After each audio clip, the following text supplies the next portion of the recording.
Pergunta para vocês dois. Primeiro, vocês acham que a gente está no fim dos tempos ou não? E se sim, por quê? E aí eu vou dar a minha opinião. Eu acho que tem muita gente que fala, nossa, esse mundo tá terrível, Jesus Cristo deve estar voltando. Só que a impressão que eu tenho é que o que a gente vive hoje é muito melhor do que já houve no passado. E você, como historiador, e vocês, a Laura também viajando pra caramba e tal, né? Poxa, eu penso na peste negra, eu penso na época que os caras ficavam empalando, matando todo mundo, guerra bem... Hoje tem guerra, mas não sei. A impressão que eu tenho é que hoje o mundo é ruim.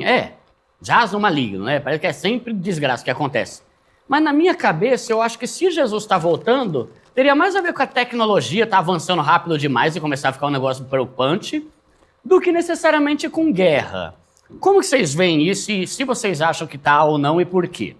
Quer falar um pouquinho? Pode falar. Ela tá comendo pão de queijo. Vou deixar ela falar, porque é o seguinte. Bom, deixa eu beber um pouquinho aqui. Eu acho assim. Sua pergunta ela é pertinente. É uma pergunta teológica. Quando que é o fim? Né? Guerras, rumores de guerras. Sempre houve guerra desde que o mundo é mundo. Catástrofe sempre houve. Terremoto sempre houve. Fome sempre houve. Então, o que eu poderia dizer com relação a hoje? Em primeiro lugar, parece que o mundo está melhorando. Se você olhar por um aspecto, parece que tudo está indo na contramão dessa visão. Eu tenho, inclusive, uma palestra que eu dei uma vez que eu mostro um livro onde daqui a pouco eu vou ver o nome do autor, onde ele mostra que os índices de IDH estão aumentando, o mundo está com menos fome do que no passado. Doenças que no passado matavam, hoje ninguém se assusta com elas.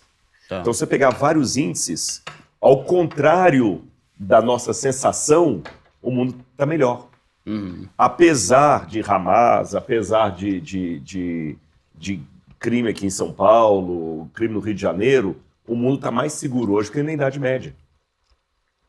Está mais seguro. Apesar de todo o assalto e toda coisa, é mais seguro hoje uma menina de 16 anos sair de casa para ir para a escola do que nos anos 1200 uma mulher andar sozinha nas ruas de Bolonha, na Itália. Então, como é que é esse negócio?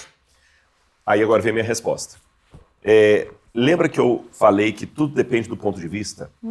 A gente tem que lembrar o que é pobre. Depende. Como eu falei, quem mora na periferia do Rio de Janeiro, que é considerado pobre em relação a quem mora na Zona Sul, é considerado rico em relação a quem veio da Guiné-Bissau. É rico. Então, o que é o pobre? Por outro lado, se eu ficar muito nesse assim, depende da comparação, eu acabo esvaziando tanto o conceito que eu já não sei mais o que é pobre. Então, existe algum critério mínimo, fala assim, olha, isso aqui não tem como fugir. Isso aqui é um sintoma que a pessoa é pobre, seja na Guiné-Bissau, seja aqui, seja em outro lugar. Fim dos tempos. A crise que vai se abater no fim dos tempos, ela tem que ter uma característica própria que eu não encontrei em época nenhuma do mundo. Porque Jesus falou, haverá um tempo de angústia o qual nunca houve. E outras profecias do Apocalipse. Mas se tudo que eu estou vendo hoje sempre aconteceu, em que sentido que isso é inédito? Eu tenho uma explicação. A globalização. Você nunca teve, desde o dilúvio até o Covid-19, um evento que fosse literalmente mundial. Eu acredito que o dilúvio foi um evento universal. Então o dilúvio destruiu a Terra toda. Tá certo? Depois do dilúvio, Torre de Babel. Foi só numa parte. Peste negra também. A peste negra foi na Europa. Né? A peste bubônica, né, que foi a peste negra. O terremoto de Lisboa, 1755, foi em Lisboa. Se eu pegar a crise das bolsas de valores de 29, foi nos Estados Unidos.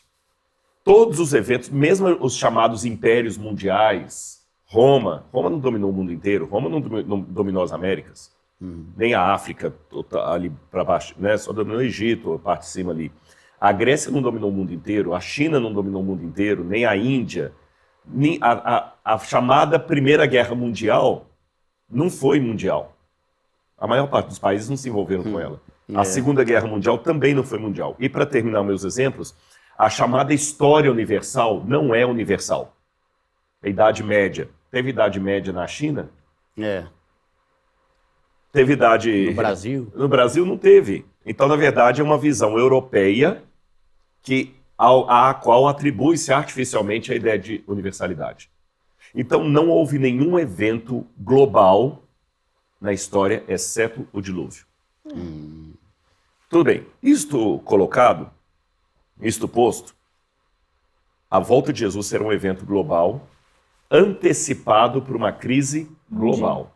Tanto é que Jesus falou, como foram nos dias anteriores ao dilúvio, que casaram-se, davam-se em casamento, até que entrou Noé na arca e veio o dilúvio e os tomou a todos. Assim também será a vinda do Filho do Homem. Então tem que esperar algo que seja mundial. Qual a diferença do Covid para a peste negra? Foi global. Covid foi global. Qual a diferença de uma possível crise econômica, de um reset, agora, para qualquer crise econômica do período da burguesia ou do início do fim do feudalismo? É que agora, se tiver um crash mundial, você pode perder tudo. Todos os seus projetos de África, por mais que o dinheiro esteja protegido e tudo, você sabe. Hoje, o problema da internet é um problema mundial. Então, pela primeira vez na história, e o Covid já começou a mostrar os primeiros passos do desenrolar disso, nós estamos vendo coisas literalmente, não apenas simbolicamente, com efeito mundial. Tá. Você está entendendo? Agora Entendi. você está vendo. Porque, e eu digo que essas coisas que estão acontecendo, eu comparo que são como crianças hiperativas numa casa cheia de objetos cortantes e inflamáveis, sem nenhum adulto tomando conta delas. Você faz o que você quiser. Você faz o que você quiser. Imagina. Aquelas crianças correndo, tá cheio de álcool aqui, gasolina, dinamite, faca, garfo, punhal, e não tem nenhum adulto. Você precisa de um adulto para controlar aquelas crianças. Quais são essas crianças hiperativas no mundo hoje soltas? Você fala de 5, né? 5. Seria a internet. Você lembra todos? Inteligência artificial. Que é doido. Bolsa de valores, economia, que realmente é uma criança solta. Você acompanha o mercado, você sabe como é que a declaração de um ministro pode fazer cair a bolsa de valores e um monte de gente ficar desempregado. A decisão de um juiz pode causar muitos problemas financeiros. Já falei, internet, inteligência artificial, bolsa de valores, crise ecológica. A Amazônia não é nossa. Ela é da soberania nacional, para não parecer que estou criando uma polêmica aqui, mas se a gente não cuidar da Amazônia, não é o Brasil que perde, o mundo inteiro perde. Tá. Entendeu no sentido que eu falei que a Amazônia não é nossa? Ela está na nossa soberania, temos que cuidar dela, mas se a gente não cuidar, o mundo inteiro se ferra. Tá. E assim com outras propriedades também. E por último, tráfico de drogas, armas e seres humanos.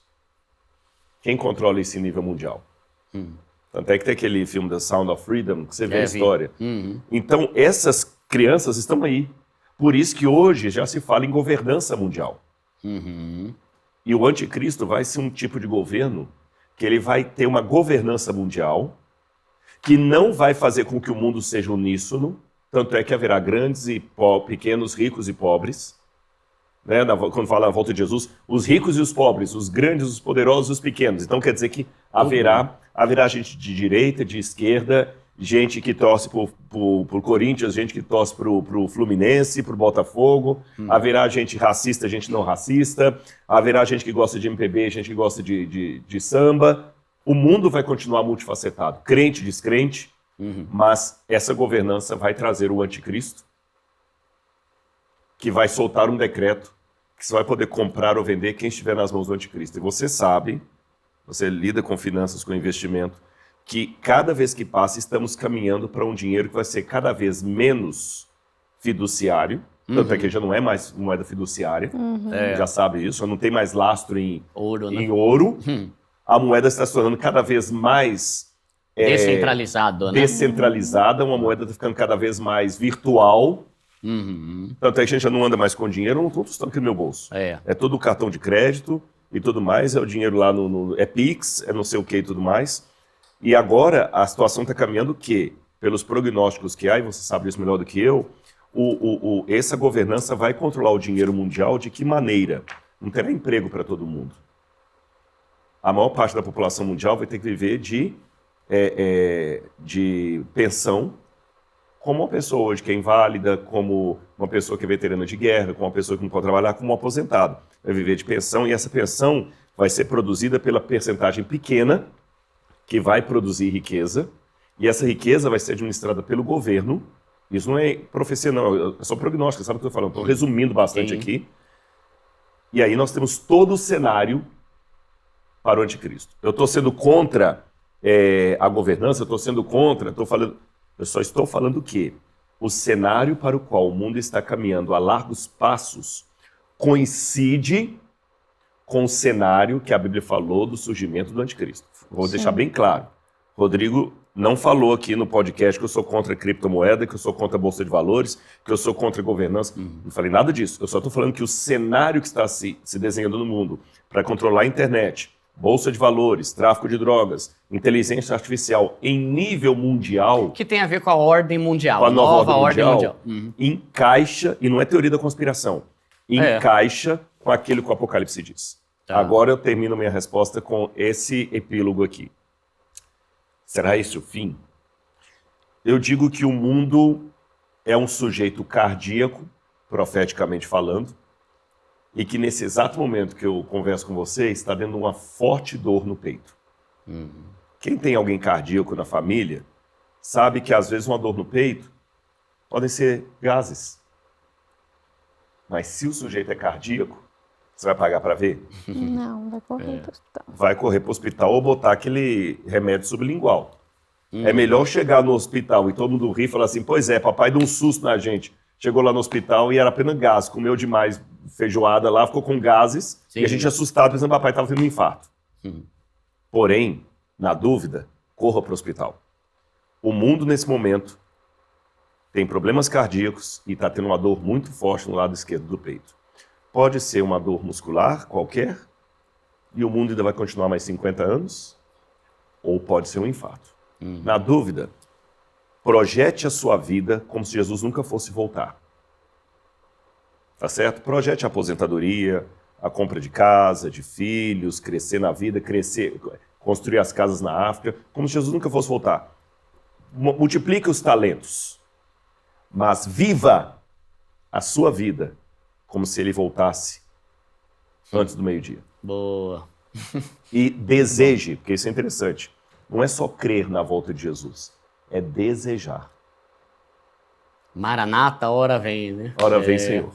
Amém. Muito bom.